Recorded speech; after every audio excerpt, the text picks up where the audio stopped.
nu fante mo no pe je ni gba na se aje nu fante ko ma yu ganko ina ku fa do ke ta se ba nu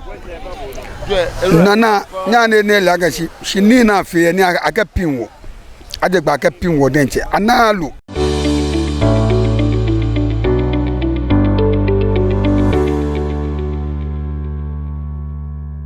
Tension TV ene ya ba be pie mu e wo Jamestown poano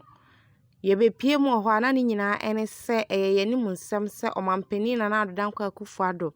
wo se afibia no wo be ma fisheries stream no ato epunim se de ebe ya ebeboa ama nananom apopofo kopoa won benya enam bebre na wo manya na kesem ya base ene ba betwetwe nkom fi se ye bie epu no wo mo ekopoa wo mo de toto kane na ye nto epunim na difference ben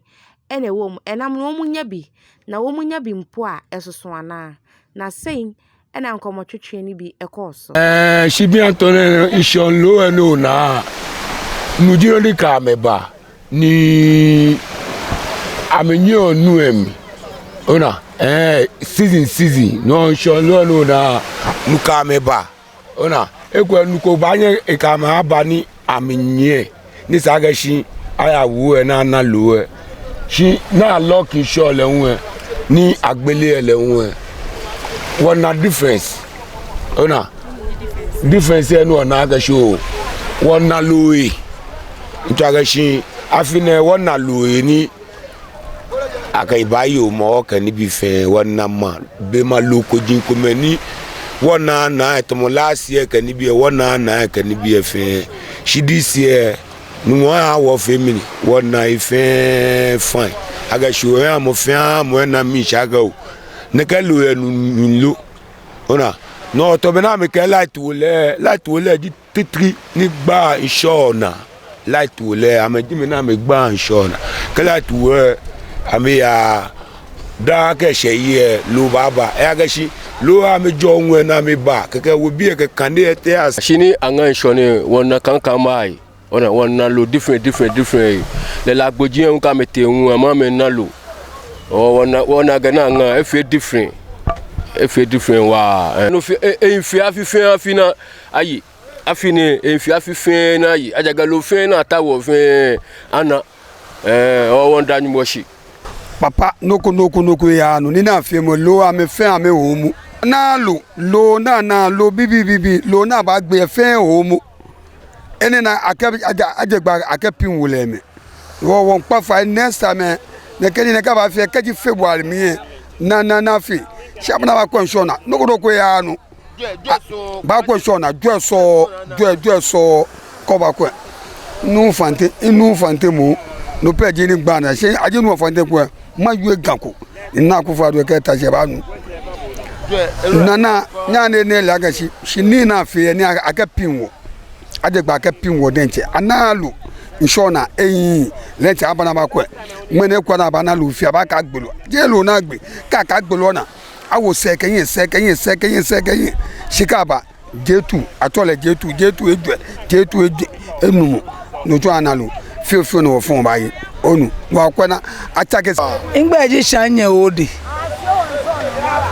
aka gbelo wa wale aka gbelo wala ka shop na ngane na gbele ye antebu efe ba chuma antebu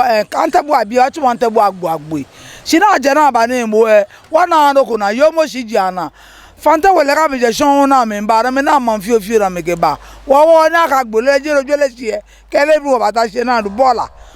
son alu abu abi na wa gbe koloko e bi e we homo jewo homo eyewo ni bi anu nu wota akawa je ganshon na kete call e na nu woti e wo wu me ka wo nyeme ka wo bi alele ka ya jin e ya fite ni wo ka da bi e ne wota ni je na bi e ne acho bi na obi e ne shata bi chi ni wacha me blema me amba klek yo bi e no mo